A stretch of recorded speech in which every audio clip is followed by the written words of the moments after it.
আজকে দেখুন দুটো আমি একটা নতুন রেসিপি নিয়ে আপনাদের সামনে হাজির হয়েছি। তো দেখুন আমি দুটো কাঁচকলা নিয়েছি। কাঁচকলাগুলো কিন্তু আমি সিদ্ধ করে নিয়েছি। তো এই যে কাঁচকলাগুলো আমি ছাড়িয়ে নেব। সিদ্ধ হয়ে গেছে দেখুন।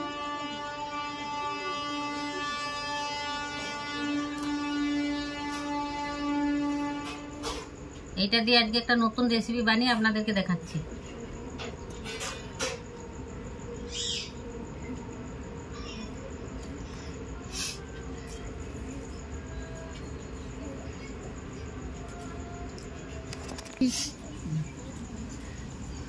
এর মধ্যে দেখুন দিয়ে দেবো স্বাদ মতো নুন। নুনটা একটু আমি বেশিই দিলাম। গোটা জিরে 1 চামচ করে মেখে নিচ্ছি।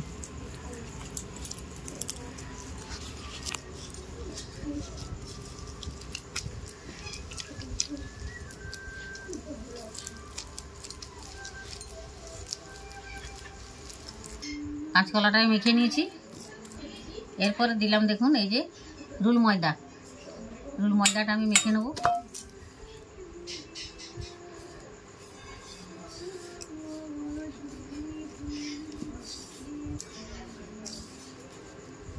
যতক্ষণ একটু জল লাগলে আমি জলটা দেবো, ততক্ষণ আমি ভালো করে একটু মিশিয়ে নিচ্ছি।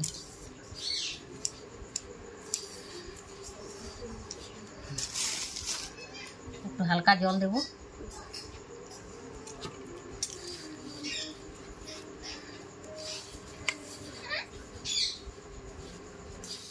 মাখা হয়ে গেছে আমার ডোটা। আমি একটু সামান্য হাতে তেল দিয়ে দেবো, যেহেতু আমি ওটা তো ময়ন দিইনি, সেই জন্য একটু তেল দিয়ে দিচ্ছি। দিয়ে আর একটু আটাটা আমি ভালো করে মেখে নিচ্ছি। তো বন্ধুরা, আপনারা কাঁচকলার অনেক কিছু করে খেয়েছেন। কাঁচকলার কোফতা, কাঁচকলার বড়া, কাঁচকলা ভাজা, অনেক কিছুই হয় কাঁচকলা। এই রেসিপিটা একবার বানিয়ে খাবেন। কাঁচকলা খেতে চায় না অনেক লোক, বাচ্চা টাচ্চা তো খেতেই চায় না। তো এমনি করে খাওয়াতে পারেন আপনারা, ভালো লাগবে। কাঁচকলা এমনিতেই পেটের পক্ষে খুবই ভালো, উপকারী। তো দেখুন ডোটা আমার মাখা হয়ে গেছে। হ্যাঁ বলো। ছোটো ছোটো করে লেচি কেটে নিচ্ছি।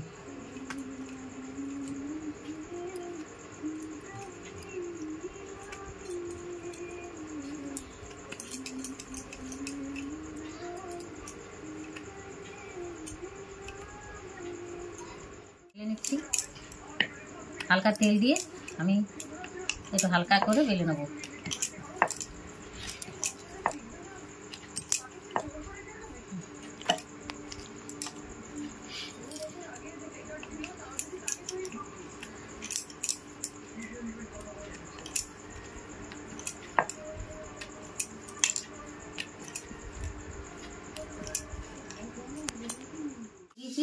সাদা তেল, আর তেল গরম হয়ে গেছে আমার। আমি এগুলো দেখুন লুচিগুলো দিয়ে দিচ্ছি।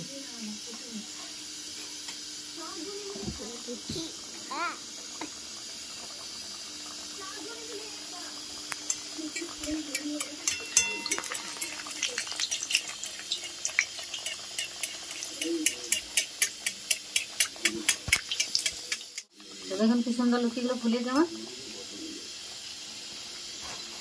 একটু মোটা মোটা বেরিয়েছি তো, ওই জন্য একটু সময় লাগবে। হয়ে গেছে একটা, আমি তুলে নিচ্ছি। একটা দিয়ে দিচ্ছি।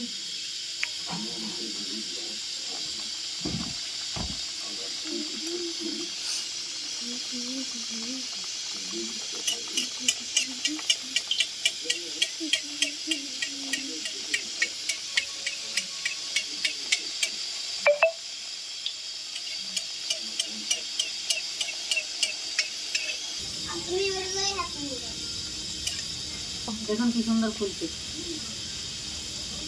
কেউ বলবে এটা কাঁচকলা, না বললে বন্ধুরা বুঝতেই পারবেন না কেউ যে এটা কাঁচকলা দিয়ে লুচি হচ্ছে। কাঁচকলা দিয়েও লুচি হয়। দেখুন কি সুন্দর। বলবো তো বন্ধুরা, দেখুন কাঁচকলার লুচি আমার রেডি হয়ে গেছে। আপনাদেরকে বানানোটা দেখিয়ে দিলাম। তো এটা তরকারির সঙ্গেও খেতে ভালো লাগবে, আবার দেখুন চাটনির সঙ্গেও ভালো লাগবে, আপনারা যে কোনো চাটনির সঙ্গে খাবেন। তো আমি ধনে পাতার চাটনি বানিয়েছি, এটা কিন্তু খেতে খুব টেস্ট লাগবে, গরম গরম খাবেন। আর একবার বাড়িতে বানিয়ে খাবেন। ভালো লাগলে কমেন্ট করবেন, একটু শেয়ার করবেন, একটা লাইক করে দিবেন প্লিজ, একটা সাবস্ক্রাইব করবেন।